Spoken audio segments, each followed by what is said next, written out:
প্রদীপ, যিনি সিনহা হত্যা মামলার অন্যতম আসামি, তার একটি ভিডিও ক্লিপ ভাইরাল হয়েছে, যেখানে দেখা যাচ্ছে যে ওসি প্রদীপ পুলিশ ভ্যান থেকে বসে জনৈক স্যারের সঙ্গে কথা বলছেন এবং তাকে নির্যাতন করা হয়েছে, তার ভিডিও করতে সহায়তা করছেন, কোথায় কোথায় তাকে নির্যাতন করা হয়েছে। তো ওসির এই যে রহস্যময় একটি ভিডিও, এই ভিডিওটি কিভাবে একজন গ্রেপ্তার হওয়া আসামি, রিমান্ডের আসামি কিভাবে ফোনে কথা বলতে পারে, কিভাবে এরকম একটি ভিডিও সে করতে পারে পুলিশ ভ্যানের ভেতরে, এই বিষয়টি নিয়ে একটু আলোচনা আবশ্যক। এই জন্যই আজকে আমরা আমন্ত্রণ জানিয়েছি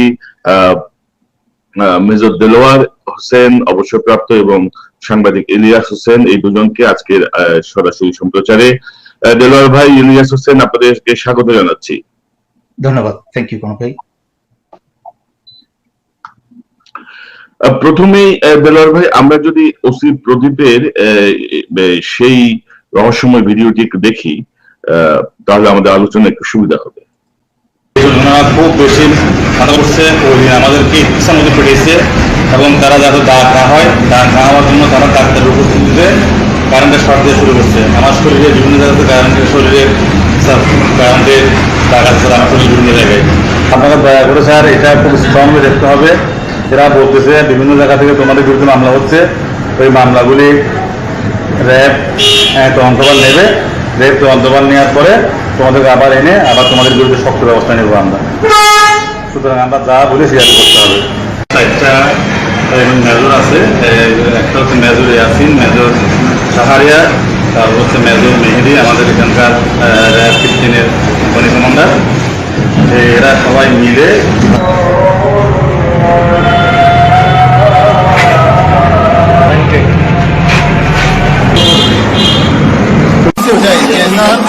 ওরা আমাদেরকে মারাত্মকভাবে আহত করছে স্যার।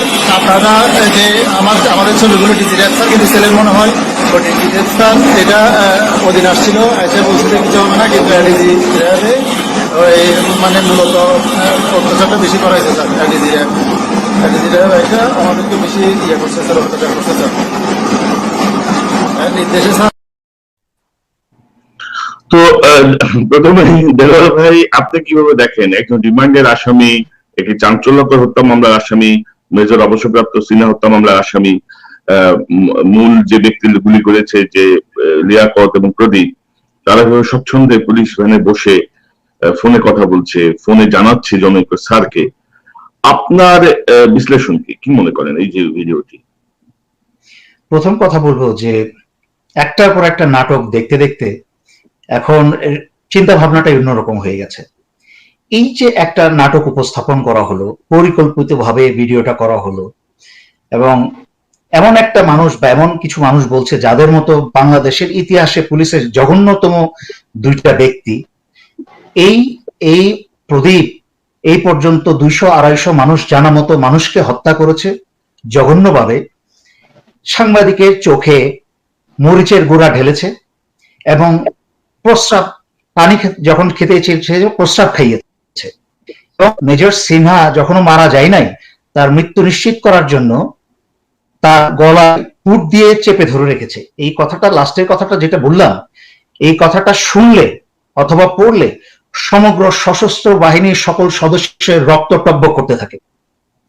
সেই প্রদীপ এখন নাটক করে ভিডিও করে বলে যে অমানবিক ব্যবহার করা হয়েছে তাদের সাথে, এবং সে বহু কষ্ট করে পায়ের পিছনে একটা দাগ দেখালো, ওই পুলিশের ভ্যানে বসে থেকে ওই লোহার চেয়ারের যে একটা দাগ পড়ে, ওই দাগটাকে সে দেখালো।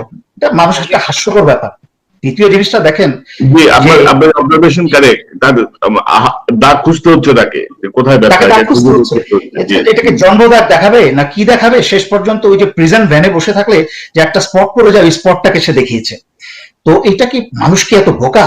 আর আপনার র্যাবের তত্ত্বাবধানে এই র্যাবের মাঝখানে থেকে তারা এই ভ্যানের ভিতরে থেকে কি করে ফোন পায় এবং সেটা থেকে ভিডিও লাইভ করতে পারে? পুরো জিনিসটাই হচ্ছে একটা নাটকীয়।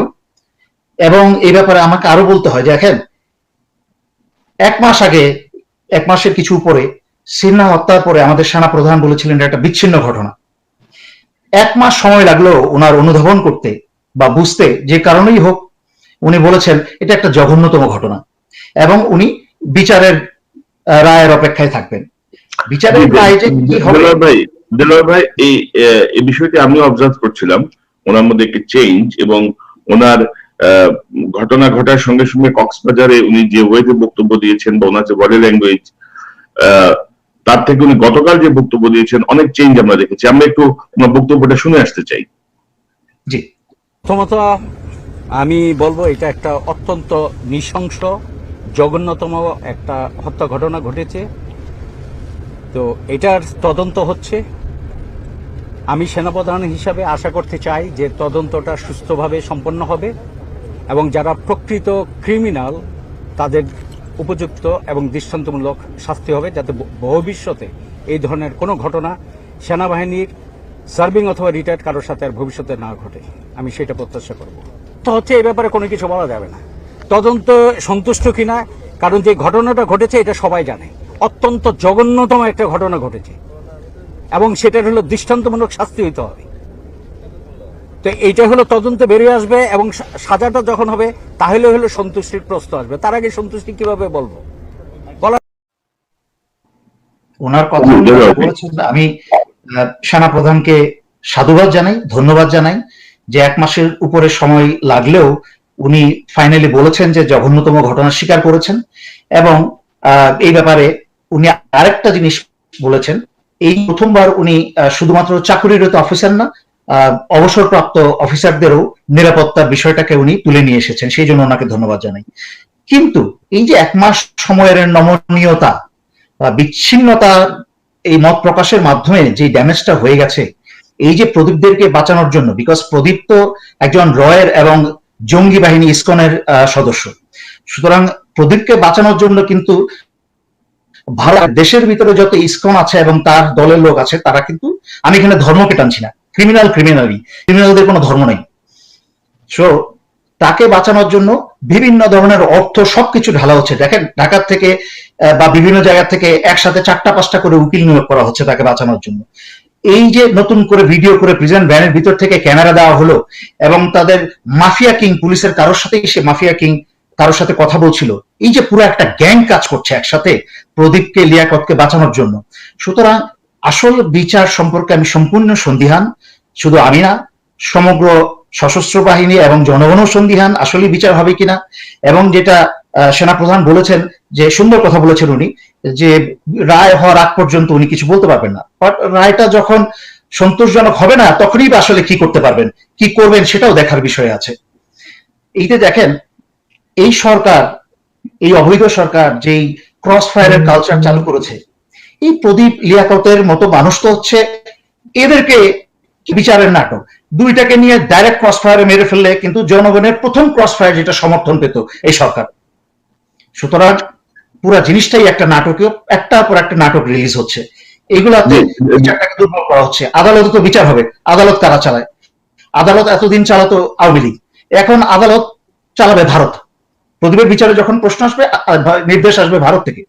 সুতরাং এই বিচারের সম্পর্কে আমি সম্পূর্ণ সন্দিহান। তো ইলিয়াস হোসেন, আপনি শুনছিলেন, কি মনে করেন দেলোয়ার ভাইয়ের, মেজর দেলোয়ার হোসেনের যে আলোচনা, প্রদীপের যে বক্তব্য, সেনাপ্রধানের যে বক্তব্য, সব মিলিয়ে আপনার বিশ্লেষণটা কি মনে করেন? ধন্যবাদ।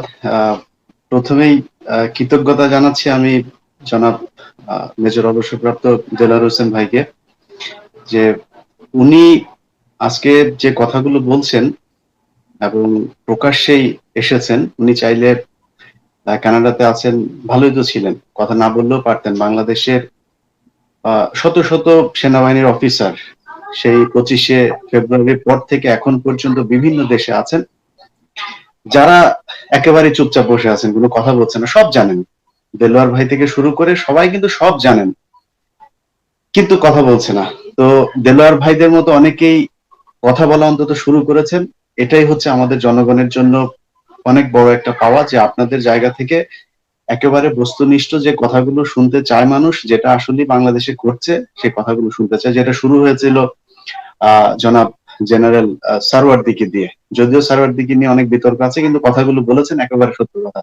যাই হোক, যে ঘটনা নিয়ে আজকে কথা হচ্ছে, যে আমাদের সেনা প্রধান, আপনারা প্রথমে যে প্রসঙ্গটি তুললেন, যে উনি গতকালকে কি বলেছেন, তার আগে কি বলেছিলেন। দেখুন, সেনাপ্রধান এখন আসলে কি কোন কারণে তিনি এসব কথা বলছেন সেটা আল্লাহই জানেন। তবে তিনি নিজে থেকে যে কথাগুলো বলছে না, এবং যে কথাটা তিনি বলছেন সেটা যে তিনি চানও না, এটা বাস্তব। কারণ হচ্ছে আমরা বাংলাদেশে যে সেনাবাহিনীকে চিনি, সেই সেনাবাহিনী আর বর্তমান সেনাবাহিনী এক সেনাবাহিনী না। আমরা যে পুলিশ বাহিনীকে চিনি, সেই পুলিশ বাহিনী আর বর্তমান পুলিশ বাহিনী এক জিনিস না। আপনি নিশ্চয়ই জানেন যে এই মামলাটার তদন্তের দায়িত্ব দেওয়া হয়েছে র্যাবকে। এটা নিশ্চয়ই সেনাবাহিনী থেকে একটা চাপ ছিল বা সেনাবাহিনীর একটা চাওয়া ছিল। যেহেতু সেনাবাহিনী সরাসরি কোনো মিলিটারি কোনো অ্যাক্ট ছাড়া অন্য কোনো ঘটনায় তারা সরাসরি তদন্ত করতে পারে না, যে কারণে র্যাবকে বেছে নেওয়া আছে। র্যাবের মধ্যে সেনাবাহিনীর একটা আধিপত্য আছে, যদিও এখন সে বিষয়টা নেই। আপনি নিশ্চয়ই জানেন যে র্যাবের যে এডিজি যে পদটা আছে, যেটা কিনা ডিজি অপারেশন বলা হয়, তো ডিজি অপারেশন হচ্ছে সবসময় র্যাবের সেনাবাহিনীর একজনকে বসানো হয়, এবং এখনো পর্যন্ত তিনি সেনাবাহিনী থেকে এসেছেন। বিশেষ একজন পুলিশের কর্মকর্তা, যিনি র্যাবের মহাপরিচালক হবার পর থেকে এই বিষয়টা একেবারে উল্টে যায়। যিনি ডিজি অপস বা এডিজি র্যাবের যিনি আছেন সেনাবাহিনীর, তিনার ক্ষমতা একেবারেই দৃশ্যত কমে যায়। বিভিন্ন তদন্ত থেকে শুরু করে, আমরা আগের যদি সেই লেফটেন্যান্ট কর্নেল জিয়া থেকে শুরু করে আগে পেছনে যত পেছনেই যাই, সবখানেই কিন্তু র্যাবের একটা আধিপত্য ছিল। এই এডিজি র্যাবের যে চেয়ারটাতে থাকতো তার, সেটা এখন বিলুপ্ত প্রায়। তো সেই জায়গাতে আমি জানি না যে র্যাবের মধ্যে সেনাবাহিনীর দাপট কতটা আছে। যদি থাকেও, সেই ক্ষেত্রে বাংলাদেশ এখন বিভক্ত দুইটা ভাগে। এখানে সেনাবাহিনী, পুলিশ বাহিনী কোনো বাহিনীর বিশেষ বাহিনী না। এখানে একটা শ্রেণী হচ্ছে শুধুমাত্র নিজেদের পকেট ভরবার জন্য, ক্ষমতাকে আঁকড়ে ধরার জন্য, সেটা ভারত হোক আর পাকিস্তান হোক আর চীন হোক, যে কোনো দেশকে তারা সুবিধা দিয়ে তারপরে নিজেদের পকেট ভরবে, আর কোনো কিছু না। দেশপ্রেম টেম এসব বলে কোনো কিছু নাই। দেলোয়ার ভাইদের যে সেনাবাহিনী, সেই সেনাবাহিনী আর এই সেনাবাহিনী যে এক না, সেটা আমরা গত নির্বাচনে দেখেছি। যে সেনাবাহিনীর চোখের সামনে কোনোদিন কেউ ভোটের বাক্স ছিনিয়ে নিয়ে যাবে, জাল ভোট দেবে, এটা আমরা দেখিনি এখন পর্যন্ত। আমি সেই ছোটবেলা থেকে আজ পর্যন্ত দেখিনি। আপনারা কেউ দেখেছেন কিনা আমি জানি না। অতএব এখানে যে দুইটা পক্ষ কাজ করছে, সেই দুইটা পক্ষ, একটা পক্ষ হচ্ছে একেবারে পুলিশ বলেন, সেনাবাহিনী বলেন, সবাই এক পক্ষ, সেটা হচ্ছে প্রদীপকে বাঁচানোর জন্য। আরেকটা পক্ষ হচ্ছে প্রদীপের বিরুদ্ধে কাজ করছে। এখন প্রদীপের বিরুদ্ধে কারা কাজ করছে? তারা হচ্ছে নির্যাতিত, সেটা মুসলমান হোক আর যাই হোক, তারা নির্যাতিত। এবং ভারতের যেই দালালরা এখন বাংলাদেশের বিভিন্ন প্রতিষ্ঠানের ডিজি, চেয়ারম্যান, পরিচালক এসব পদগুলোতে আছে, মহাব্যবস্থাপক, আপনার বাংলাদেশ ব্যাংক ট্যাঙ্ক যেসব জায়গাতেই আছে, পুলিশের এসপি, ওসি, তারা কিন্তু একটা চক্র। এর মধ্যে আমাদের আওয়ামী লীগের তথাকথিত মুসলমান যারা আছে, যারা নিজেদেরকে দেশপ্রেমিক মুক্তিযুদ্ধের সপক্ষে শক্তি মনে করে, তারা তাদের ভেতর থেকে ইন্ধন দিচ্ছেন শুধুমাত্র নিজেরা ক্ষমতায় থাকার জন্য। অতএব সেই পক্ষ, আরেকটা পক্ষ হচ্ছে পুলিশের মধ্যে বা সেনাবাহিনীর মধ্যে যারা আছে। এবং আজকের যে ভিডিও, সে ভিডিও নিয়ে আমার যথেষ্ট সন্দেহ আছে, এটা আসলে নাটক নাকি আসলে একটা ভিডিও। কারণ হচ্ছে আপনি দেখুন, যে ভিডিওতে প্রদীপ কথা বলছে, সেই প্রদীপের সেই কথাগুলো আমার বিশ্বাস হয় না যে র্যাব যে ঘটনার তদন্ত করছে সেখানে সেনাবাহিনীর লোকজন অবশ্যই থাকবে, ডিজিএফআই এর লোকজন থাকবে, সেখানে এইভাবে প্রকাশ্যে প্রদীপ কথা বলবে আমি বিশ্বাস করি না। হতে পারে সে কথা বলছে, আবার এটাও হতে পারে যে মানুষকে বোঝানোর জন্য তারা এটা নাটক সাজিয়েই, যে এটা যে প্রচার হবে, মানুষ দেখবে, সেটা জানে, শুধু মানুষকে বোঝানোর জন্য যে দেখুন ওনারা গোপনে ফোনে মানুষকে জানানোর চেষ্টা করছে যে আমাকে অনেক পিটিয়েছে, এটা রেকর্ড করলো আর কি। অতএব আমি মনে করি যে এটা একটা নাটকের অংশ হতে পারে। আর হতেও পারে, যেহেতু বিভিন্ন ফোন রেকর্ড এখন বের হচ্ছে, তো সেনাবাহিনীর কেউ না কেউ হয়তো এটা রেকর্ডটা ফাঁস করতে পারে। যদি সেটাও হয়ে থাকে, তাহলে আপনি শুধু একটু জিনিস চিন্তা করেন যে বাংলাদেশের সেনাবাহিনী বলুন আর পুলিশ বাহিনী বলুন, দুইটা বাহিনীর মধ্যে একটা গোপন চক্র কাজ করছে। চক্র বলবো না, গোপন একটা দেশপ্রেমিক অংশ কাজ করছে, যারা কিনা এই ঘটনাগুলোকে সহ্য করতে পারে না। জীবনের চাকরির ঝুঁকি নিয়ে হলেও এইসব ভিডিওগুলো তারা ফাঁস করছে। হ্যাঁ, ইলিয়াস এবং দেলোয়ার ভাই, এই ভিডিও ক্লিপটি আমরা পেয়েছি আসলে নেত্রা নিউজের সৌজন্যে। নেত্রা নিউজ হচ্ছে সুইডেন থেকে প্রকাশিত একটি সংবাদ মাধ্যম, যেটি বাংলাদেশে যেটি দেখা যায় না, লিঙ্ক নিষিদ্ধ।